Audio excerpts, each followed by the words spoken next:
এবার ডক্টর মোহাম্মদ ইউনূসকে পদত্যাগের আলটিমেটাম দিলেন ছাত্র সমন্বয়করা। এদিকে ছাত্র সমন্বয়কদের এমন আচরণে রীতিমতো খেপে গিয়ে হঠাৎ একই ঘোষণা দিলেন সেনাপ্রধান জেনারেল ওয়াকার।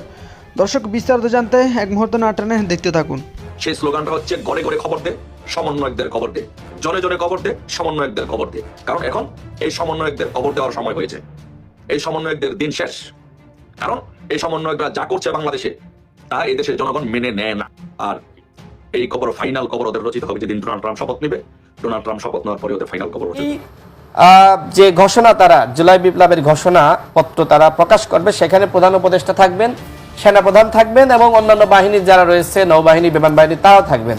প্রধান উপদেষ্টার প্রেস সচিবের বক্তব্যের মাধ্যমে ক্লিয়ার হয়ে গেছে যে সরকারের সাথে এর কোনো সম্পৃক্ততা নাই। প্রশাসনের প্রাণকেন্দ্র সচিবালয় এবং পুলিশ সহ বিভিন্ন গুরুত্বপূর্ণ জায়গাগুলোতে এখন শেখ হাসিনার দোসররা ঘাপটি মেরে রয়েছে, এই মন্তব্য করেছেন বৈষম্য বিরোধী ছাত্র আন্দোলনের কেন্দ্রীয় নেতারা। আপনি বললেন যে আমি সময় টেলিভিশনে 10 জনের একটা লিস্ট ধরাই দিয়ে, মানে আপনার ইয়াটা ছিল 10 জনের একটা লিস্ট ধরাই দিয়ে আমি চলে আসছি।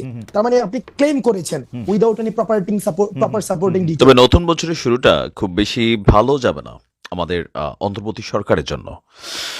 গতকালকে যে মার্চ ফর ইউনিটি যে প্রোগ্রামটা হয়ে গেল, বা গেল 5 মাস যাবত এই সরকারের বিভিন্ন পারফরমেন্সে সাধারণ মানুষ যেমন অনেকটা বিরক্ত, এর পাশাপাশি বৈষম্য বিরোধী ছাত্র আন্দোলন বা জাতীয় নাগরিক কমিটি যারা আছেন তারাও কিন্তু বিরক্ত। আসসালামু আলাইকুম রহমতুল্লাহ, সবাই কেমন আছেন? আশা করি সবাই অনেক অনেক ভালো এবং সুস্থ আছেন। সবাইকে স্বাগতম জানাচ্ছি আমাদের আরেক নতুন ভিডিওতে। প্রতিদিনের মতো আমি আব্দুল সিরাত ফারুকী। সবাইকে নতুন বছরের শুভেচ্ছা রইল। দর্শক, আজকের ভিডিও টাইটেল এবং থাম্বনেল দেখে ইতিমধ্যে বুঝতে পেরেছেন কি বিষয় নিয়ে কথা বলবো। খুবই গুরুত্বপূর্ণ একটা বিষয় নিয়ে কথা বলার জন্য আপনাদের মধ্যে চলে আসলাম। দর্শক, ভিডিওর শুরুতে আপনারা দেখেছেন এবার ডক্টর মোহাম্মদ ইউনূসকেই আলটিমেটাম দিয়ে দিলেন ছাত্র সমন্বয়করা। কিন্তু কেন? যে ছাত্র সমন্বয়কের মাধ্যমে যে ছাত্র সমন্বয়করা ডক্টর মোহাম্মদ ইউনূসকে ক্ষমতায় বসিয়েছেন, তারা কেন হঠাৎ ডক্টর মোহাম্মদ ইউনূসকে আলটিমেটাম দিচ্ছেন, সেটা নিয়ে আমরা একটু বিস্তারিত দেখব। আপনারা জানেন গতকাল 31শে ডিসেম্বর, যেটা অর্থাৎ বিশাল একটা লং মার্চ অনুষ্ঠিত হয়, সেই লং মার্চ নিয়ে ইতিমধ্যে সামাজিক যোগাযোগ মাধ্যমে নানান আলোচনা এবং সমালোচনা হচ্ছে। এদিকে সমন্বয়কদের কবর রচিত করার ঘোষণা দিয়েছেন এক আওয়ামী লীগ নেতা, সেটা নিয়ে আমরা একটু বিস্তারিত দেখব। তিনি কেন হঠাৎ করে এই ধরনের মন্তব্য করলেন এবং তার পাশাপাশি সমন্বয়করাই বা কেন ডক্টর মোহাম্মদ ইউনূসকে আলটিমেটাম দিলেন। অন্যদিকে খুবই গুরুত্বপূর্ণ একটা বিষয় নিয়ে কথা বলার জন্য আসলাম। ইতিমধ্যে আপনি জানেন হাসনাত আবদুল্লাহকে কেন্দ্র করে সামাজিক যোগাযোগ মাধ্যমে রীতিমতো বেশ কয়েকদিন ধরে তুলফার চলছে। সেটা হচ্ছে যে সময় টিভি কয়েকজন সাংবাদিককে মানে পদচ্যুত করতে একটা লিস্ট দিয়েছিল নাকি সমন্বয়ক হাসনাত আবদুল্লাহ। এটা আসলে কতটুকু সত্য তিনি ইতিমধ্যে মুখ খুলেছেন। এই বিষয়টা নিয়ে আমরা একটু বিস্তারিত দেখবো। বুঝতে পেরেছেন আজকের ভিডিওটি অনেক গুরুত্বপূর্ণ। এক মুহূর্ত না টেনে সবাইকে অনুরোধ করবো একটা লাইক দিয়ে ভিডিওটি সবাই ধৈর্য সহকারে দেখতে থাকুন। চলুন আমরা একটা ভিডিও প্রসেসের মাধ্যমে একটু বিস্তারিত দেখি। শুভ নববর্ষ 2025। আমরা আজকে যে জিনিসটি দেখলাম যে সেটি হচ্ছে যে এই সমন্বয়করা আজকে চেয়েছিল যে 72-এর সংবিধান ছুড়ে ফেলে দিতে, 72-এর সংবিধানের কবর রচনা করতে চেয়েছিল এই সমন্বয়করা। জামাত শিবিরের বিটি এই সমন্বয়করা 72-এর সংবিধান, বঙ্গবন্ধু, এগুলো বাংলাদেশ থেকে মুছে ফেলতে চেয়েছিল, মুক্তিযুদ্ধকে মুছে ফেলতে চেয়েছিল আজকে শহীদ মিনারে। কিন্তু এই বাংলাদেশের জনগণ তাদের ডাকে সাড়া দেয়নি। আমি এই জন্য বাংলাদেশের জনগণকে ধন্যবাদ জানাতে চাই বাংলাদেশের সেনাবাহিনীকে, যারা যে সেনাবাহিনীর চাপের মুখে, যে সেনাবাহিনীর ভয়ে এই সমন্বয়করা 72-এর সংবিধান স্থগিত করতে পারেনি, 72-এর সংবিধান ছুড়ে ফেলতে পারেনি। এবং পাশাপাশি আমি বিএনপিকে ধন্যবাদ জানাই যে বিএনপি 72-এর সংবিধানের পক্ষে অবস্থান নিয়েছে। এই জন্য আমি বিএনপিকে ধন্যবাদ জানাই। বিএনপির সাথে আমাদের রাজনৈতিক মতবিরোধ থাকতে পারে, আদর্শিক মতবিরোধ থাকতে পারে, বাট বিএনপি রাজনৈতিক দল হিসাবে এখন একটি সঠিক সিদ্ধান্ত নিয়েছে, 72-এর সংবিধানের পাশে দাঁড়িয়েছে। এই জন্য আমি বিএনপিকেও ধন্যবাদ জানাই। এই যে বিএনপি 72-এর সংবিধানের রক্ষার জন্য দাঁড়িয়েছে, আরেকটা অন্যতম কারণ হচ্ছে যে আজকে যদি ঘোষণা আসতো যে বিপ্লবী সরকারের 72 সংবিধান যদি ছুড়ে ফেলা হতো, তাহলে সবচেয়ে যে বেশি ক্ষতিগ্রস্ত হতো সেটা বিএনপি ক্ষতিগ্রস্ত হতো, এবং বিএনপি সেটা অনুধাবন করতে পেরেছে। সেই জন্য বিএনপি 72-এর সংবিধানের পাশে দাঁড়িয়েছে। একইভাবে একই কায়দায় অল্প কিছুদিনের মধ্যে খুব শীঘ্রই বিএনপি আওয়ামী লীগের পাশে দাঁড়াবে এদেশে গণতন্ত্র রক্ষার জন্য, এদেশে গণতন্ত্রকে টিকে রাখার জন্য, সাংবিধানিক সরকার ফিরিয়ে আনার জন্য, দেশটাকে রক্ষা করার জন্য অল্প কিছুদিনের মধ্যে বিএনপি আবার আওয়ামী লীগের সাথে এসে দাঁড়াবে। আওয়ামী লীগকে বলবে, ভাই আসুন আপনারা নেতৃত্ব দেন, আমরা আপনাদের সাথে আসি, আমরা দেশটাকে রক্ষা করবো, যেমন যেটা 1/11 হয়েছিল। একই কাজ বিএনপি এবার করবে। বাট এখন যে জিনিসটা বলতে চাই, যে সেই জিনিসটা হচ্ছে, এখন দেখেন এই সমন্বয়কদের, এই জামাত শিবিরের বি টিম সমন্বয়কদের কিন্তু পরাজয় কিন্তু হয়ে গিয়েছে, বাংলাদেশ থেকে ওদের কবর রচিত হয়ে গিয়েছে। এখন সেটাকে দাফন কাফন করতে হবে এদের। এখন এরা কিন্তু এদের মৃত্যু, রাজনৈতিক মৃত্যু ওদের হয়েছে। এখন যেটা করতে হবে, এদের বাংলাদেশের মাটিতে এই সমন্বয়কদের, জামাত শিবিরের বি টিম, এই সমন্বয়কদের বাংলাদেশে কবর রচনা করতে হবে। ওরা প্রত্যেকটা ক্ষেত্রে 5 তারিখের পর থেকে ওরা ওদের প্রত্যেকটা দাবি, প্রত্যেকটা আন্দোলন ওদের ব্যর্থ হয়েছে। জনগণ এদের পাশে, কেউ ওদের পাশে দাঁড়ায়নি। এরা বলেছিল যে রাষ্ট্রপতিকে অপসারণ করবে, রাষ্ট্রপতিকে অপসারণ করতে পারেনি, তাদের পরাজয় হয়েছে। এরা বলেছিল 72-এর সংবিধান ছুঁড়ে ফেলে দিবে, সেটা করতে পারেনি। এরা বলেছিল উপদেষ্টা, 3 জন নতুন উপদেষ্টাকে ওরা, মুস্তাফা সরোয়ার ফারুকীকে ওরা পদত্যাগ করাতে চেয়েছিল, কিন্তু সেটা পারেনি। একের পর এক ওদের পরাজয় হয়েছে। আজকে এদের সর্বশেষ পরাজয় হয়েছে, আজকে এদের মৃত্যু হয়েছে। এদের ডাকে বাংলাদেশের কোনো জনগণ, কোনো রাজনৈতিক দল ওদের ডাকে সাড়া দেয়নি।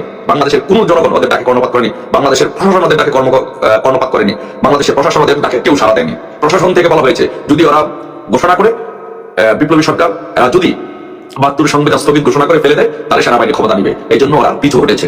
তাই এদের আজকে, এদের মৃত্যু হয়েছে আজকে। এখন এদের কবর রচনা করতে হবে। তাই এখন আমি বাংলাদেশের মানুষের কাছে, বাংলাদেশের সকল মুক্তিযুদ্ধের পক্ষের শক্তির কাছে আমি একটু অনুরোধ করব, একটা স্লোগান তুলতে অনুরোধ করবো বাংলাদেশে। সেই স্লোগানটা হচ্ছে, ঘরে ঘরে খবর দে, সমন্বয়কদের খবর দে, জনে জনে খবর দে, সমন্বয়কদের খবর দে। কারণ এখন এই সমন্বয়কদের খবর দেওয়ার সময় হয়েছে। এই সমন্বয়কদের দিন শেষ। কারণ এই সমন্বয়করা যা করছে বাংলাদেশে, তা এদেশের জনগণ মেনে নেয় না, মেনে নেবে না। এদেশের জনগণ হারে হারে টের পাচ্ছে যে বঙ্গবন্ধু কন্যা শেখ হাসিনা বাংলাদেশের জন্য কি করেছে। আপনারা দেখেন যে এই 5 তারিখের পর থেকে বাংলাদেশে কোথাও কোনো রাস্তায় একটি ইটের ছুরকি ফেলা হয়েছে, কেউ বলতে পারবেন? বাংলাদেশে কোথাও কোনো একটি বাঁশের সাঁকো নির্মাণ করা হয়েছে, কেউ বলতে পারবেন? বাংলাদেশে কোনো গরিব দুঃখী মানুষের কাছে 1 কেজি চাউল দিয়েছে, কেউ বলতে পারবে? বাংলাদেশের নতুন কোনো বাস, ট্রেন, বিমান তো দূরের কথা, একটি রিক্সায় সরকার নামিয়েছে, আপনি বলতে পারবেন? এই দখলদাররা নামিয়েছে, আপনারা বলতে পারবেন? বলতে পারবেন না। বরং বাংলাদেশটাকে ধ্বংস করা হয়েছে, বাংলাদেশকে ধ্বংস করেছে। 5 তারিখের পর থেকে কত হাজার হাজার কোটি টাকা ধ্বংস করা হয়েছে। গার্মেন্টস শিল্পটাকে একেবারে ধ্বংস করে শেষ করে দেওয়া হয়েছে। এখন ইউনূস চাচ্ছে সেনাবাহিনী নিয়ে খেলতে, এই জামাতের বি টিম চাচ্ছে সেনাবাহিনী নিয়ে খেলতে, সেনাবাহিনীকে বিতর্কিত করতে, সেনাবাহিনীকে ব্যবহার করতে। বাট আমাদের দেশবাসী, শান্তিপ্রিয় সেনাবাহিনী, চৌখ সেনাবাহিনী ওদের ডাকে সাড়া দেয় নাই। ওরা জনগণের পক্ষে দাঁড়িয়েছে, ওরা আবারও আওয়ামী লীগের পক্ষে দাঁড়িয়েছে, আওয়ামী লীগের পক্ষে দাঁড়াবে। এখন সেনাবাহিনীর মধ্যে ভিতরে কথা হচ্ছে যে শেখ হাসিনাই ভালো ছিল, শেখ হাসিনা আমাদের পাশে দাঁড়াতো, শেখ হাসিনা আমাদের জন্য সুযোগ সুবিধা দিত, বাড়ি দিত, গাড়ি দিত, সবকিছু দিত, আমাদের জন্য সর্বোচ্চ সুযোগ সুবিধা দিত আওয়ামী লীগ। এখন প্রত্যেকটি সেনাবাহিনী বলা শুরু করেছে যে তাদের জন্য বাংলাদেশ সরকার, আওয়ামী লীগ সরকার এবং শেখ হাসিনা কি করেছে। তো এই জন্য বাংলাদেশ সেনাবাহিনী এখন আবার আওয়ামী লীগের পাশে দাঁড়িয়েছে। তাই এখন আমি বলবো যে বাংলাদেশে এই জামাতের বি টিম সমন্বয়কদের আজকে তাদের মৃত্যু হয়েছে। এখন তাদের কবর রচনা করার জন্য আমাদেরকে প্রস্তুত নিতে হবে, ঘরে ঘরে দুর্গ গড়ে তুলতে হবে, প্রত্যেকটি মানুষকে আমাদেরকে উদ্বুদ্ধ হবে। আমি একটি কথা আপনাদেরকে বলি, আপনারা যারা মনোবল হারাচ্ছেন, আমাকে প্রশ্ন করছেন যে আমরা কবে দাঁড়াবো, কবে ঘুরে দাঁড়াবো, কবে আমাদের ভালো হবে। আমাদের ভালো হওয়া শুরু হয়েছে, এটা শুধু সময়ের ব্যাপার। আমরা ঘুরে দাঁড়িয়েছি ইনশাল্লাহ, শুধু সময়ের ব্যাপার যে আমরা কখন আবার আমরা ইনশাল্লাহ আমাদের আগের অবস্থানে ফিরে যাব। আমি বলেছি যে ওরা টিকবে না, ওরা টিকে থাকতে পারবে না, সাময়িক সমস্যা হতে পারে। ধরেন আপনার যদি জ্বর আসে, জ্বর আসলে সেটা 2 দিন থাকে, 3 দিন থাকে, তারপর আস্তে আস্তে প্যারাসিটামল খেলে সেটা চলে যায়। সব বিপদ আপদ অনেক কিছু হয়, কিন্তু সেটা থাকে না। এই যে এরা সাময়িক, আপনার বাড়িতে ধরেন আপনার বাড়িতে ডাকাত ঢুকেছে, রাত্রে একদল ডাকাত, যে 10-12 জন ডাকাত দিয়ে আপনার বাড়ি দখল করে ফেলেছে, আপনাদেরকে জিম্মি করে সবকিছু লুটপাট করার চেষ্টা করছে, দখল করছে। কি হবে? ভোর হওয়ার আগে কিন্তু সেই ডাকাতরা চলে যাবে, কারণ তাদের পরিচয় কি? তারা ডাকাত। জনগণ যখন জেগে উঠবে তখন তাদেরকে মারবে, তাদেরকে পিটাবে, তাদেরকে গণপিটুনি দিয়ে মেরে ফেলবে। একইভাবে এই যে সমন্বয়করা এবং ইউনূস গংরা, এরা যে রাষ্ট্র ক্ষমতা দখল করেছে, এরা দেশের ডাকাত। এদের কোনো সাংবিধানিক ভিত্তি নেই, এদের কোনো বৈধতা নেই, এদের কোনো আইনি ভিত্তি নেই, এরা হচ্ছে ডাকাত। বাংলাদেশের জনগণ যখন জেগে উঠবে, ভোরের সূর্য যখন উঠবে, তখন এই ডাকাতরা পালিয়ে যাবে। তখন যদি এই ডাকাতরা ধরা পড়ে পালিয়ে যাওয়ার আগে, তাহলে তাদের গণপিটুনিতে তাদের মৃত্যু হবে। আর তারা যদি পালিয়ে যেতে পারে, তাহলে বেঁচে গেল। আর তখনই আবার যে বাড়ির মালিক বাড়িতে থাকবে। মাঝখানে কি হবে? যে ডাকাতি করতে গিয়ে যে ঘরের আলমারি, স্টিলের আলমারি, এগুলো যে ভাঙচুর করেছে, ক্ষতিগ্রস্ত হয়েছে বাংলাদেশ, ক্ষতিগ্রস্ত হয়েছে বাড়িওয়ালা। একইভাবে বাংলাদেশে এই যে ইউনূস দখলদার ডাকাত সমন্বয়কারীরা বাংলাদেশকে দখল করেছে, বাংলাদেশ সাময়িকভাবে ক্ষতিগ্রস্ত হয়েছে, সাময়িকভাবে ক্ষতিগ্রস্ত হচ্ছে। যখন বাংলাদেশের জনগণ জেগে উঠবে, যখন বাংলাদেশের জনগণ ভোরের সূর্য যখন উদয় হবে, যখন সূর্য দেখা দিবে, ওরা পালিয়ে যাবে। কিন্তু মাঝখানে ওদের যে ধ্বংসযজ্ঞ, এই ধ্বংসযজ্ঞ কিছুটা রয়ে যাবে। বাংলাদেশ ক্ষতিগ্রস্ত হয়েছে, যেমন গার্মেন্টস শিল্প ক্ষতিগ্রস্ত হয়েছে, রাস্তাঘাট ক্ষতিগ্রস্ত হয়েছে, সচিবালয়ে আগুন দিয়েছে, বিভিন্ন স্কুল কলেজ মাদ্রাসা পুড়িয়ে দেওয়া হয়েছে, পুলিশদেরকে হত্যা করা হয়েছে, মানুষদেরকে হত্যা করা হয়েছে। এই যে ক্ষতিগ্রস্তগুলো হয়েছে, পাঁচতারা কাপড়ের জ্বালিয়ে পুড়িয়ে দেওয়া হয়েছে, শাহিন চাকলাদারের প্রাণ রাফেল গ্রুপ জ্বালিয়ে পুড়িয়ে দেওয়া হয়েছে, গাজীর ফ্যাক্টরি জ্বালিয়ে পুড়িয়ে দেওয়া হয়েছে। এই যে ক্ষতিগুলো হলো, এটি হচ্ছে ডাকাতরা যখন ডাকাতি করতে গিয়ে যেমন আলমারি ভাঙে, স্টিল আলমারি ভাঙে, ভাঙচুর করে স্বর্ণ গহেনার জন্য, একইভাবে এরাও এই কাজটি করেছে। বাট ইনশাল্লাহ অতি শীঘ্রই ভোরের সূর্য দেখা দিব, সূর্য উঠতে শুরু করেছে, ভোরের সূর্য উঠতে শুরু করেছে, মানুষ জেগে উঠতে শুরু করেছে। আজকে ওদের তাকে কেউ সাড়া দেয়নি, ওরা এখন পালাবার সময়। তাই আমি বলবো সবাইকে জেগে উঠুন, ঐক্যবদ্ধভাবে জেগে উঠুন। বাংলাদেশ আওয়ামী লীগ যখন ঐক্যবদ্ধভাবে জেগে ওঠে, তখন পাকিস্তানি দোসররা পালিয়ে যায় দেশ থেকে। পাকিস্তান পালিয়ে গিয়েছিল, পাকিস্তানি দোসররা পালিয়ে যাবে। আর এই কবর, ফাইনাল কবর ওদের রচিত হবে যেদিন ডোনাল্ড ট্রাম্প শপথ নেবে। ডোনাল্ড ট্রাম্প শপথ নেওয়ার পরে ওদের ফাইনাল কবর রচিত হবে। সেই পর্যন্ত সবাই সকলে ঐক্যবদ্ধভাবে থাকুন, ধৈর্য ধরুন, সাহস রাখুন, মনোবল রাখুন। ইনশাল্লাহ কেউ ভুলে যাবেন না। শুধু অতীতের কথা একবার চিন্তা করে দেখুন, 75 সালে আমাদের উপর কত বড় বিপদ নেমে এসেছিল। 2011 আমাদের উপর কত বড় বিপদ নেমে এসেছিল। 111 আমরা তখন 111 তখন আমি ঢাকা বিশ্ববিদ্যালয়ের নেতৃত্ব দিই। এই 111 ফখরুদ্দিন মঈনুদ্দিন সরকারের বিরুদ্ধে আমরা অল্প সংখ্যক লোক বিভিন্ন ভাষায় লুকিয়ে লুকিয়ে আমরা তখন আন্দোলন করেছিলাম। অল্প সংখ্যক লোক, তো আমরা এই আন্দোলনের নেতৃত্ব দিয়েছিলাম জীবন বাজি রেখে। তারপরে সেখান থেকে আস্তে আস্তে আস্তে আস্তে গণজোয়ার সৃষ্টি হয়েছিল। মঈনুদ্দিন ফখরুদ্দিন পালিয়ে গিয়ে নির্বাচন দিতে বাধ্য হয়েছিল, আওয়ামী লীগ ক্ষমতা আসছিল। একইভাবে আর সেই আওয়ামী লীগের তুলনায় এখন আওয়ামী লীগ অনেক শক্তিশালী, 1000 গুণ শক্তিশালী।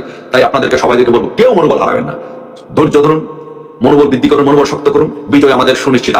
আজকে এই সমন্বয়কদের মৃত্যু হয়েছে, বাংলাদেশে এখন শুধু এদের কবর রচনা করার সময়। আপনার কাছে প্রশ্ন দিয়ে আমি কথা বলা শুরু করি। আপনি বলেন, অন্তর্বর্তীকালীন সরকারের অধীনে থাকা কোন উপদেষ্টা এইভাবে সামাজিক যোগাযোগ মাধ্যমে পোস্ট করতে পারে কিনা? জি, একই প্রশ্ন আমারও আপনার কাছে করলাম, আপনি উত্তর দেন। জি জি, আমরা আপনাদেরই মতামত আসলে জানতে চাই। আচ্ছা আচ্ছা, আপনি নিশ্চয়ই বলবেন যে না। দেখেন, আন্দোলন করা, রাজনৈতিক দলের নেতা আর সরকারে থাকা এক জিনিস না। সরকারে থেকে সব কথা বলা যায় না, সব কিছু লেখা যায় না, অনেক হিসাব নিকাশ করে কথা বলতে হয়। এখন বৈষম্য বিরোধী বা নাগরিক কমিটির বন্ধুরা তারা অনেক কথা বলতে পারে, অনেক বিপ্লবের হুঁশিয়ারি উচ্চারণ করতে পারে, কিন্তু যারা একসময় বৈষম্য বিরোধী ছাত্র আন্দোলনের সমন্বয়ক ছিলেন, পরবর্তীতে সরকারে গিয়েছেন, তারা চাইলেও অনেক কথা বলতে পারবেন না, অনেক কিছু করতে পারবেন না। কারণ সরকারের আচরণ আর রাজনৈতিক দলের নেতার আচরণ একরকম না। আপনি নিশ্চয়ই একজন সাংবাদিক হিসেবে, একজন প্রেজেন্টার হিসেবে, একজন দায়িত্বশীল নাগরিক হিসেবে এই জিনিসটি বোঝেন। এবং শপথে কিন্তু একটি কথা থাকে, আপনি নিশ্চয়ই জানেন, যে মানে রাগ, অনুরাগ এসবের উপর ভিত্তি করে, সেটাই বলছি যে আপনি সংবিধান মেনে, আপনি নিজে বলছেন যে হাসিনার নিয়োজিত রাষ্ট্রপতি, তার হাতে আপনি শপথ নিয়েছেন, এবং সেই শপথ নেওয়ার পরে আপনি নামের আগে উপদেষ্টা লাগিয়েছেন, অর্থাৎ আপনি উপদেষ্টা। আগে ছিলেন সাধারণ শিক্ষার্থী, এখন আপনি সাধারণ শিক্ষার্থী না, এখন আপনি রাষ্ট্রের একজন দায়িত্বশীল মন্ত্রী পদমর্যাদার উপদেষ্টা। সুতরাং ওই যে শপথ নিলেন, আপনি এখন বিপ্লবের কথা বলে আপনি রাষ্ট্রদ্রোহী অপরাধ করলেন। আমি কি আপনাকে বোঝাতে পারলাম? আরেকটু যদি ব্যাখ্যা করে বলেন। এই ব্যাখ্যাটা হলো যে আপনি শপথ নিয়েছেন, শপথ দুই ধরনের, একটা হলো পাবলিক আর একটা গোপনীয় শপথ, যেটা আসলে বলা হয় না। এবং একজন মন্ত্রী সেই গোপনীয় শপথের কথা, কি কি গোপনীয় থাকবে, সেটা আসলে কারোর সাথে বলতে পারেন না। এখন আপনি মন্ত্রী হলেন, মন্ত্রী হওয়ার পরে আপনি কি বললেন? আপনি বললেন যে এখন বিপ্লবী আচরণ করতে হবে, এখন বিপ্লবী ঘোষণাপত্র জারি করতে হবে। যখন আপনি প্রোক্লামেশন অফ জুলাই রেভলিউশন এইটা ঘোষণা করবেন, তখন রাষ্ট্রপতি থাকবে না। তখন রাষ্ট্রপতি যখন না থাকবে, তখন এই শপথ থাকবে না। এই শপথ না থাকলে এই অন্তর্বর্তীকালীন সরকার থাকবে না। অন্তর্বর্তীকালীন সরকার না থাকলে প্রধান উপদেষ্টা ডক্টর মোহাম্মদ ইউনূস থাকবেন না। মানে এখানে কোনো সাংবিধানিক ঝুঁকি তৈরি হচ্ছে কিনা? সাংবিধানিক ঝুঁকি তো অবশ্যই তৈরি হচ্ছে। সংবিধান বাতিল হয়ে যাবে, সংবিধান থাকবে না। আর সংবিধান যদি না থাকে, রাষ্ট্রপতি থাকবে না। রাষ্ট্রপতি না থাকলে সেই শপথ থাকবে না। শপথ না থাকলে উপদেষ্টারা থাকবেন না। আর উপদেষ্টারা না থাকলে তাদের প্রধান উপদেষ্টা কিভাবে থাকেন? মানে তাহলে তারা এগুলো কেন বলছে বা এগুলো করছে? মানে হঠকারী সিদ্ধান্ত, বিবেচনা না করে এই বিষয়গুলো এইগুলো কখন নিতে পারতেন? এগুলো আপনি 5 আগস্টের পরে, 6 আগস্ট, 7 আগস্ট, আপনি 8 আগস্ট শপথ নেওয়ার আগে আপনি এগুলো করতে পারতেন। এগুলো কোনো সমস্যা না। আপনি বলছেন যে নিউ ডেমোক্রেটিক রিপাবলিক মানে কি নতুন রাষ্ট্রের ঘোষণা করছেন এবং সেই রাষ্ট্রের ঘোষণাপত্র আপনি জারি করছেন ফ্রান্স রেভলিউশন যেভাবে হয়েছিল। তো ঠিক একইভাবে এইটা তো রেভলিউশন না, এইটা তো গণ অভ্যুত্থান। রেভলিউশন মানে যুদ্ধ, ওই শত্রুপক্ষ এবং আমরা এই পক্ষের মধ্যে যুদ্ধ হওয়া, যেটা আফগানিস্তানে হয়েছে, অস্ত্র দিয়ে লড়াই।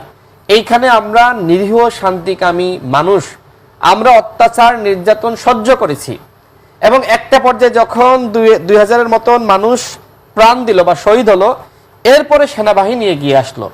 সেনাবাহিনী বন্দুকের নল তখন আওয়ামী লীগের দিকে এবং পুলিশের দিকে। সেই মিরপুরের ঘটনা বলেন, উত্তরার ঘটনা বলেন, সামাজিক যোগাযোগ মাধ্যমে এখনো পর্যন্ত সেই ভিডিওগুলো রয়ে গেছে। সেনাবাহিনী যখন ওই শাসকদের পক্ষে জনতার দিকে যখন তাদের অস্ত্রটা তাক করা ছিল, তখন কিন্তু আর হাসিনার পতন হলো না। যখন অস্ত্র ঘুরে গেল, শাসক গোষ্ঠীর বিরুদ্ধে জনতার পক্ষে সেনাবাহিনী দাঁড়ালো, তখন গণ অভ্যুত্থান হলো। এইখানে আমরা কেউ বিপ্লব করি নাই, আমরা কেউ হাসিনার পুলিশ বলেন, হাসিনার র্যাব বলেন, হাসিনার বিজিবি বলেন, হাসিনার মাস্তান বাহিনী বলেন, ছাত্রলীগ যুবলীগের বুকে আমরা কেউ গুলি চালাইনি। অর্থাৎ আমরা শান্তিকামী মানুষ, আমরা আন্দোলন করেছি আমাদের সংবিধান মেনে। সংবিধান মেনে কিন্তু আন্দোলন করা হয়েছে, এটা বিপ্লব হয়নি, এটা অভ্যুত্থান হয়েছে একটা সরকার পতনের জন্য। আমরা সবাই রাজপথে নেমে বলেছি যে আমরা হাসিনাকে আর চাই না।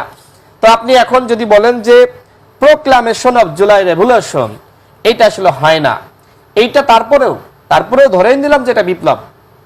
তো বিপ্লবের পরে সাথে সাথে আপনার মনে ছিল না, আপনি এখন বলছেন যে ভুল হয়ে গেছে, তওবা করে আপনি এখন আবার মানে ঘোষণাপত্র জারি করতেছেন। What is this? আপনি ভুল তো ভুল হয়ে গেছে। এখন আপনি যদি বলেন যে রাষ্ট্র পরিচালনায় আমার অভিজ্ঞতা ছিল না, আমি জানতাম না, বুঝতাম না, হ্যাঁ আমি শিখতেছি। রাষ্ট্র পরিচালনা আসলে শেখার জিনিস না, আপনাকে শিখে এসে তারপরে দায়িত্ব নিতে হবে। আর আপনি যদি শিখে না আসেন, দায়িত্ব নেবেন না। এখন আপনারা যা কিছু করছেন হঠকারী সিদ্ধান্ত, এই হঠকারী সিদ্ধান্তের মাধ্যমে রাষ্ট্র মূলত ক্ষতির দিকে এগিয়ে যাচ্ছে, জনগণ ক্ষতিগ্রস্ত হবে। প্রধান উপদেষ্টা প্রেস সচিবের মন্তব্যটাকে আপনি কিভাবে দেখছেন, যে আসলে সরকারের সম্পৃক্ততা আছে কিনা? আমি খুব পজিটিভ ভাবে দেখছি। আমি যতদূর বুঝতেছিলাম, শুনতেছিলাম বা আভাস পাচ্ছিলাম যে এই যে ঘোষণা, তারা জুলাই বিপ্লবের ঘোষণা পত্র তারা প্রকাশ করবে, সেখানে প্রধান উপদেষ্টা থাকবেন, সেনাপ্রধান থাকবেন এবং অন্যান্য বাহিনীর যারা রয়েছে, নৌবাহিনী, বিমান বাহিনী, তারাও থাকবেন। প্রধান উপদেষ্টার প্রেস সচিবের বক্তব্যের মাধ্যমে ক্লিয়ার হয়ে গেছে যে সরকারের সাথে এর কোনো সম্পৃক্ততা নাই। তার মানে কি? তার মানে যে হাইপটা তৈরি হয়েছিল যে হয়তো এই সরকার মিলে, ছাত্ররা মিলে, নাগরিক বন্ধুরা মিলে হয়তো তারা বিপ্লবী সরকার গঠন করবে, কিন্তু যখন সরকারের পক্ষ থেকে এই ধরনের স্টেটমেন্ট আসে, তখন আর ওই হাইপটা থাকে না। তখন ক্লিয়ার হয়ে গেছে যে কেউ হয়তো আপনার হঠকারী সিদ্ধান্ত নিচ্ছে। দেখেন, ঠিক আছে, তাও মেনে নিলাম, সেনাবাহিনী পর্যন্ত জানে না। সেনাবাহিনী পর্যন্ত চিন্তিত যে 31 তারিখে কি হতে যাচ্ছে। এবং সেনাবাহিনী আপনি যোগাযোগ করে দেখতে পারেন, কথা বলতে পারেন, সেনাপ্রধান কি জানে এই ঘটনা? আমি আরো বলতে চাই ক্লিয়ার ভাবে, দেখেন এই ঘটনা কি রাজনৈতিক দলগুলো জানে? আপনি একটি ঘোষণাপত্র রেডি করে এসে আমার কাছে আসলেন, আমি একটি দলের সাধারণ সম্পাদক, আপনি একটি দলের সভাপতি, আপনার কাছে আসলো, বললো যে ভাই আপনার সমর্থন চাই। আরে ভাই, এইভাবে তো সমর্থন হয় না। আগে আপনি কি করতে চান? আগে বিএনপির সাথে, গণ অধিকার পরিষদের সাথে, জামাত ইসলামের সাথে, অন্যান্য দলের সাথে আপনাকে বসতে হবে। বসার পরে তাদেরকে বুঝাইতে হবে, যেমন এই চুপ্পু সাহেব রাষ্ট্রপতি হিসেবে থাকবে কি থাকবে না, এই বিষয়ে বৈষম্য বিরোধী ছাত্র আন্দোলনের বন্ধুরা, নাগরিক কমিটির বন্ধুরা, তারা কি করলেন? তারা বিএনপির দ্বারস্থ হলেন, আমাদের দ্বারস্থ হলেন, জামাত ইসলামের দ্বারস্থ হলেন, সকল দলের দ্বারস্থ হলেন। সবাই পরামর্শ দিল যে আসলে জাতীয় ঐক্য সংহতি বিনষ্ট হতে পারে, রাজনৈতিক দলগুলোর ঐক্যমত না আসলে রাষ্ট্রপতিকে সরিয়ে দিলে সাংবিধানিক ঝুঁকি তৈরি হতে পারে এবং এটি একটি হঠকারী সিদ্ধান্ত হতে পারে। তখন বৈষম্য, আমি শেষ করে দিব 1 মিনিটে, হ্যাঁ আমি শেষ করে দিব। তখন কিন্তু এই নাগরিক কমিটি এবং বৈষম্য বিরোধী ছাত্র আন্দোলন তারা কিন্তু তাদের জায়গা থেকে পিছু হটলেন, তারা আর ওই দাবিতে থাকলেন না। ঠিক একইভাবে আমি বলবো যে ঠিক আছে, আপনারা জুলাই রেভলিউশনের ঘোষণাপত্র জারি করতে চান, বিএনপির সাথে আপনাদের আনুষ্ঠানিকভাবে বসা দরকার ছিল, গণ অধিকার পরিষদের সাথে বসা দরকার ছিল, জামাতের সাথে বা অন্যান্য দলের সাথে আপনার বসা দরকার ছিল। বসার পরে তাদের কাছ থেকে যে মতামত পেলেন, তার আলোকে আপনি এই জুলাই অভ্যুত্থানের স্মৃতিকে ধরে রাখার জন্য, ধারণ করার জন্য, লালন করার জন্য, কথাই বলছেন যে সর্বশ্রেণীর অংশগ্রহণ আছে, সব শ্রেণীর মানুষের বা সবার, আমি শেষ করি, চর্চা করার জন্য আপনি সবার মতামতের ভিত্তিতে আপনি একটি ঘোষণাপত্র জারি করতে পারতেন যদি সবাই মত দিত, কিন্তু আপনি কেউ জানে না। বরং এই ঘোষণার মাধ্যমে জাতীয় ঐক্য সংহতি আরো ভেঙে পড়বে এবং দেশ একটি গৃহযুদ্ধের দিকে যাবে। বিএনপি যখন মনে করবে যে এই ঘোষণার মাধ্যমে আমার অস্তিত্ব বিলীন করার চেষ্টা করা হচ্ছে, বিএনপি ঘরে বসে থাকবে, আন্দোলন নামবে। জামাত যখন মনে করবে, আমরা যখন মনে করবো, অন্যান্য দল মনে করবে যে আমার অস্তিত্ব বিলীন করার চেষ্টা করা হচ্ছে, এবং ৭১-এর পরে যেমনি ভাবে আসলে ওই এক স্বাধীনতা যুদ্ধের ক্রেডিট এককভাবে আওয়ামী লীগ নিয়েছিল এবং শেখ মুজিবের নেতৃত্বে দেশটা দখল করেছিল, এখন যদি অন্যান্য দল মনে করে যে আমরা সবাই মিলে অভ্যুত্থান ঘটালাম, এখন একটি গোষ্ঠী আমাদের সবাইকে মাইনাস করে তারা আসলে এর দখলদার বা ঠিকাদারি নিতে চায়, এখন শেখ হাসিনার দোসররা ঘাপটি মেরে রয়েছে, এই মন্তব্য করেছেন বৈষম্য বিরোধী ছাত্র আন্দোলনের কেন্দ্রীয় নেতারা। বিকেলে কেন্দ্রীয় শহীদ মিনারে আয়োজিত সমাবেশে বক্তারা এই মন্তব্য করেন। এ সময় প্রশাসনের পদ থেকে আওয়ামী লীগের দোসরদের সরাতে অন্তর্বর্তী সরকারকে আলটিমেটাম দেয় তারা। আরো জানাচ্ছেন এসআই রাজ। বৈষম্য বিরোধী ছাত্র আন্দোলনের আহ্বানে মার্চ ফর ইউনিটিকে কেন্দ্র করে মিছিল স্লোগানে উত্তাল রাজধানীর কেন্দ্রীয় শহীদ মিনার। ৩১ জুলাই বিকেল ৩টার দিকে শহীদ মিনার এলাকায় স্লোগান ওঠে শেখ হাসিনার বিচারের দাবিতে। এ সময় স্লোগানে শেখ হাসিনা সহ জুলাই আগস্ট গণহত্যায় জড়িতদের ফাঁসির দাবি জানায় ছাত্র জনতা। এর আগে সমাবেশকে কেন্দ্র করে সকাল থেকেই মিছিল নিয়ে শহীদ মিনারে জড়ো হতে থাকেন নেতাকর্মীরা। এ সময় ফাঁসি চাই, শেখ হাসিনার ফাঁসি চাই, আমার ভাই কবরে, হাসিনা কেন বাহিরে ইত্যাদি স্লোগান দিতে শোনা যায় বিক্ষোভকারীদের।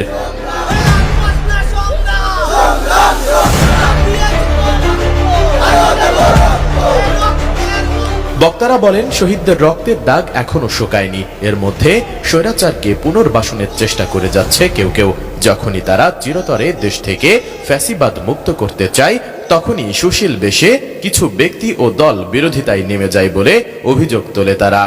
আমাদের জুলাই গণঅভ্যুত্থানের ঘোষণাপত্র পুনরায় জানুয়ারির মধ্যে জারি করতে হবে।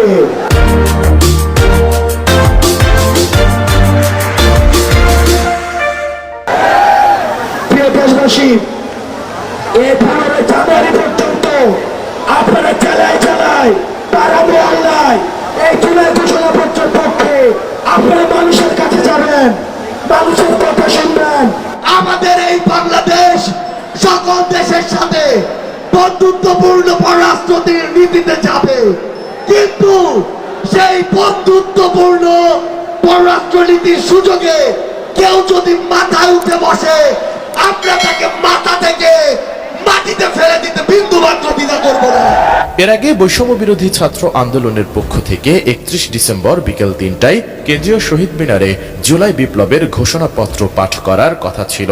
পরে অন্তর্বর্তী সরকার এই ঘোষণাপত্র পাঠ করবে জানালে ঘোষণাপত্রটি বৈষম্য বিরোধী ছাত্র আন্দোলন পাঠ করবে কি করবে না তা নিয়ে বিভ্রান্তি শুরু হয়। পরে ৩০ ডিসেম্বর রাত ১:৩০টার দিকে বাংলা মোটরে নিজেদের কার্যালয়ে সংবাদ সম্মেলন করে বৈষম্য বিরোধী ছাত্র আন্দোলন। সেখানে বলা হয়, মঙ্গলবার বিকেল ৩টায় কেন্দ্রীয় শহীদ মিনারে মার্চ ফর ইউনিটি কর্মসূচি পালন করা হবে। আমাদের প্রক্লেমেশন যাতে আমরা করতে না পারি, সেই ক্ষেত্রে দেশি বিদেশি ষড়যন্ত্র হয়েছে। সেই ষড়যন্ত্রের পেরেক মেরে দিয়েছে আমাদের অন্তর্বর্তীকালীন সরকার। আমাদের প্রক্লেমেশনকে গ্রহণ করেছে, তারা বলছে সরকারের জায়গা থেকে তারা প্রক্লেমেশন দিবে, কিন্তু আমরা আগামীকালকে সারা দেশের মানুষকে রাজপথে নেমে এসে আমরা এই প্রক্লেমেশনের পক্ষে শক্তি প্রদান। এসআই রাজ, এটিএন নিউজ, ঢাকা। যদি এক না হয়ে থাকে, তাহলে আপনি ওই দিন লাস্ট একটা প্রোগ্রামে আমি দেখেছি, আপনি বললেন যে আমি সময় টেলিভিশনে 10 জনের একটা লিস্ট ধরাই দিই, মানে আপনার ইয়াটা ছিল 10 জনের একটা লিস্ট ধরাই দিয়ে আমি চলে আসছি। তার মানে আপনি ক্লেম করেছেন without any proper supporting detail claim.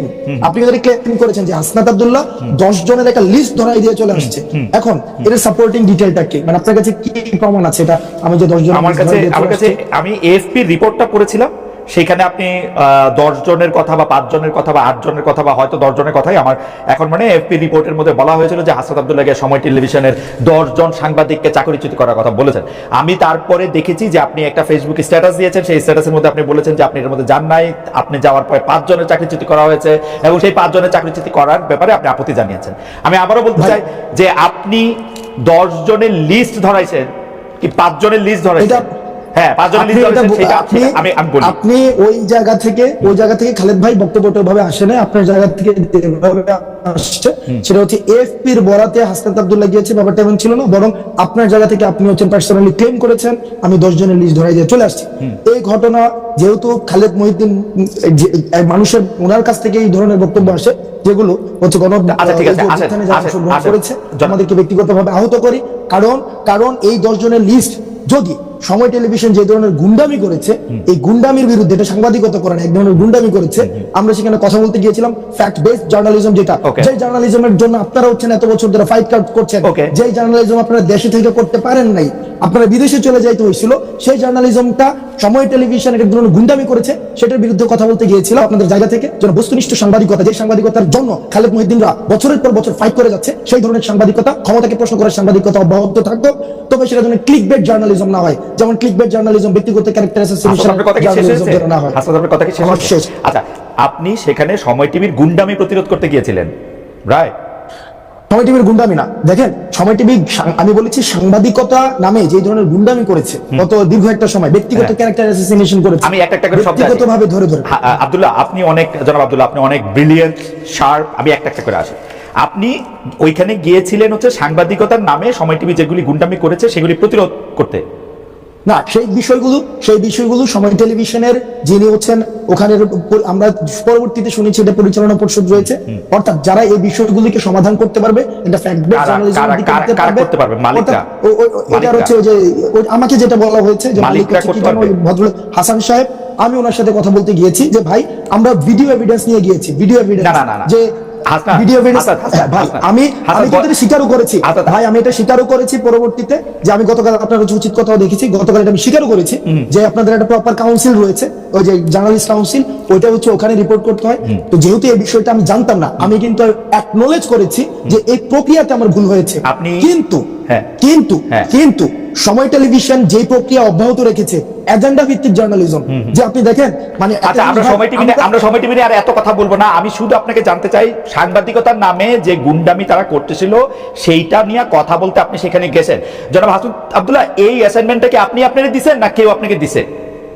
এই অ্যাসাইনমেন্টটা আমি নিজ থেকে এবং আপনারে, কিন্তু আমি আসলে এটা এক্সপ্লেইন আপনি নিশ্চয়ই করবেন, আমার প্রশ্নগুলির সাথে আমি আসি। তাহলে এই অ্যাসাইনমেন্টটা আপনি আপনাকে দিয়েছেন, মানে এটা বৈষম্য বিরোধী ছাত্র আন্দোলন না, বা আপনি বাংলাদেশের কোনো সাংবাদিকতা পুলিশও না, এই অ্যাসাইনমেন্টটা আপনি আপনাকে দিয়েছেন, তাই তো? হ্যাঁ, এটা হচ্ছে আমি আমার জায়গা থেকে দেখছি এটা দীর্ঘদিন ধরে কিভাবে বিরোধী দল মানে সরকার, প্রেস কাউন্সিল, তথ্য উপদেষ্টা, তাদের বাদ দিয়ে আপনি আপনাকে এই অ্যাসাইনমেন্ট দিয়েছেন, তাই তো? তাদের না, তাদের সাথে আমি কোনো কথা বলি নাই। আপনার সাথে যারা ছিল, যেমন করে ফ্যাসিস্ট হাসিনাকে পতন করার জন্য আমরা প্রেস কাউন্সিল, ওই যে তারপর হচ্ছে উপদেষ্টা, তারপর হচ্ছে ওদের সাথে যেভাবে কথা বলেন নাই সেইভাবেই আপনারা বলেছেন, সেভাবেই বলেছেন। ধরেন সেইভাবে আর কি কি জায়গায় আপনি যাওয়ার জন্য আগ্রহ বোধ করেন সেটাও আমরা শুনবো, পুরো আলোচনাটাতে যাই। সালামু আলাইকুম, সবাইকে নতুন বছরের শুভেচ্ছা। তবে নতুন বছরের শুরুটা খুব বেশি ভালো যাবে না আমাদের অন্তর্বর্তী সরকারের জন্য। গতকালকে যে মার্চ ফর ইউনিটি যে প্রোগ্রামটা হয়ে গেল, বা গেল 5 মাস যাবত এই সরকারের বিভিন্ন পারফরমেন্সে সাধারণ মানুষ যেমন অনেকটা বিরক্ত, এর পাশাপাশি বৈষম্য বিরোধী ছাত্র আন্দোলন বা জাতীয় নাগরিক কমিটি যারা আছেন তারাও কিন্তু বিরক্ত। আর যার কারণেই 31শে December proclamation of July revolution বা যেটাই হোক সেটার ব্যাপারে তারা একটা ঘোষণাপত্র চেয়েছিল সরকারের কাছে। এখন সেখান থেকে গতকালকে বেশ কিছু বক্তব্য এসেছে সরকারকে কেন্দ্র করে বা উদ্দেশ্য করে। এখন সরকার খুবই মানে কি বলা হয়, যে ধরেন আমরা লোকাল ল্যাঙ্গুয়েজে যেটাকে বলা হয় মাইন্ড কারচিপা, কিছুটা ওই রকম পরিস্থিতি তৈরি হতে যাচ্ছে।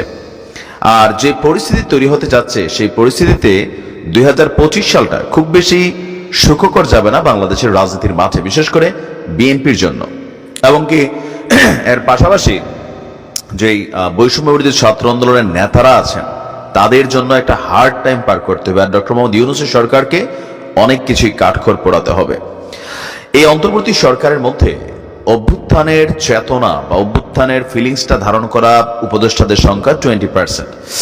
এখন বিএনপি বলছে যত দ্রুত সম্ভব নির্বাচন দিতে হবে। আর কালকে এই 31শে ডিসেম্বরের প্রোগ্রাম থেকে যেই আন্দোলনের বার্তা, কঠোর বার্তা সরকারকে দেওয়া হয়েছে, তো ডক্টর ইউনূস আসলে কি করবেন? তিনি কি নির্বাচনটা দিবেন নাকি দিবেন না? আর তিনি নির্বাচনের জন্য যেই সময়টা ঘোষণা করলেন, সেই ঘোষণাকৃত সময়ের মধ্যেও কি তিনি নির্বাচন দিতে পারবেন? ছাত্ররা যে দাবি করে বসেছে, এই দাবি বাস্তবায়ন করতে গেলে আগামী 2-4 বছরও নির্বাচনের মুখ বাংলাদেশের জনগণ দেখবে না, কারণ এটা একটা লং টার্ম প্রসেস। ছাত্ররা যেটা চাইছে, আওয়ামী লীগের বিচারের আগে দেশে কোনো নির্বাচন হবে না, স্ট্রেইট কাট বক্তব্য আপনার বৈষম্য বিরোধী ছাত্র আন্দোলনের মুখপাত্র উমামা ফাতেমা গতকালকে মার্চ ফর ইউনিটি প্রোগ্রাম থেকে তিনি সরকারকে উদ্দেশ্য করে বলেছেন, আওয়ামী লীগের বিচারের আগে বাংলাদেশে কোনো নির্বাচন নয়। জুলাই আগস্টে যারা শহীদ এবং আহত হয়েছেন তাদের প্রতি ন্যায় বিচার হয়নি। এই মানুষগুলো যথাযথ চিকিৎসা এবং পুনর্বাসনের ব্যবস্থাও তারা পায়নি। এমনকি সরকার সম্পূর্ণ দায় নিয়ে এই পরিবারগুলোর নিরাপত্তা দিতে হবে। এই বক্তব্যগুলো যতটা দেওয়া সোজা, কিন্তু সরকারকে আসলে এই কাজগুলো করা খুবই কঠিন, কারণ এই যে যারা এই অভ্যুত্থানের সাথে জড়িত, তো তাদের সবার সম্পূর্ণ নিরাপত্তা কিভাবে দিবে সরকার? পুলিশের প্রতি ছাত্রদের বিশ্বাস নাই, পুলিশের প্রতি তাদের মারকাট মনোভাব একটা অবস্থান, পুলিশ নিজেরাও অনেকটা ডরে ভয়ে আছে। তো এই পরিস্থিতিতে এত হাজার হাজার ছেলেমেয়ের নিরাপত্তা কি সরকার দিতে পারবে? বাট ছাত্ররা ডিমান্ড করছে। মুখপাত্র বলছেন যে জুলাই মরে যায় নাই, আমরা জুলাইয়ের শক্তি নিয়ে এখনো রাস্তায় আছি, আমরা কোনোভাবেই 90-এর মতন 71-এর মতন 24কে ব্যর্থ হতে দেব না। 5 আগস্ট যখন শেখ হাসিনা পালায়, আজকে তার 5 মাস পর কেন আমাদেরকে শহীদ মিনারে এক হতে গেল? গত 5 মাসে সরকার কি প্রোক্লেমেশন ঘোষণা করার সুযোগ হয় নাই? তারা কি এতই ব্যস্ত ছিল যে জুলাইয়ের একটি ঘোষণাপত্র ঘোষণা করার সময় করে উঠতে পারে নাই? এই পরিপ্রেক্ষিতে কিছুদিন আগে আমরা বৈষম্য বিরোধী ছাত্র আন্দোলন এই উদ্যোগ গ্রহণ করেছি। বলছে যে তাদেরকে সেফটি দিতে হবে যারা রাস্তায় যুদ্ধ করেছিল, এটা আমাদের ঐতিহাসিক দায়। আর ছাত্রদের স্ট্রেইট বক্তব্য যে আওয়ামী লীগের বিচারের আগে বা শেখ হাসিনার, এখন দেখেন বিচার একটা লম্বা চূড়া প্রক্রিয়া। শেখ হাসিনাকে ভারত ফেরত দেবে না, স্ট্রেইট কাট ক্লিয়ার সেন্টেন্স ভারতের গণমাধ্যম থেকে এটা চলে আসছে। আওয়ামী লীগের যারা ঊর্ধ্বতন সারির নেতা, তাদেরকেও ভারত ফেরত দেবে না, 100% ধরে রাখেন। বিশেষ করে এই দুর্বল সরকারের কাছে জীবনও দিবে না, কারণ ভারত মনে করছে এই সরকারের সেই সক্ষমতা নেই যে এই ধরনের রাজনৈতিক নেতাদেরকে বাংলাদেশে ফেরত দেওয়ার পরে তাদের জীবনের নিরাপত্তা দিতে পারবে কিনা, যেটা ছাত্ররাও বলছে। অপরদিকে নির্বাচন নিয়ে ছাত্ররা যেই জায়গাটাতে আছে যে আওয়ামী লীগ বা শেখ হাসিনার বিচার ছাড়া নির্বাচন হবে না, তো শেখ হাসিনাকে ফিরত আনতে তো 1 যুগ লাগবে, তাহলে 1 যুগ কি বাংলাদেশের নির্বাচন হবে না? দেশ কি নির্বাচনমুখী হবে না? কিছু আবদারের মধ্যে পজিটিভিটি আছে, কিছু আবদারের মধ্যে তাদের ক্ষমতাটা, যেটা সরকারের বি টিম হিসেবে যারা কাজ করছেন, তাদেরও লম্বা চূড়া মেয়াদী একটা নিজেদের ক্ষমতাকে বাস্তবায়ন করারও কিন্তু প্রক্রিয়া অনেকের কাছে এটা মনে করছে। বিএনপি মনে করছে এই ধরনের দাবির মাধ্যমে বৈষম্য বিরোধী ছাত্র আন্দোলনের নেতারা তারা সরকারকে সহযোগিতা করছে। কিসের জন্য? দীর্ঘ সময় ধরে ক্ষমতার চেয়ারে বসে থাকার জন্য। কারণ নির্বাচন দিলে তো এই সরকারের অস্তিত্ব শেষ, তারা তাদের দায়িত্ব পালন করে চলে যাবে।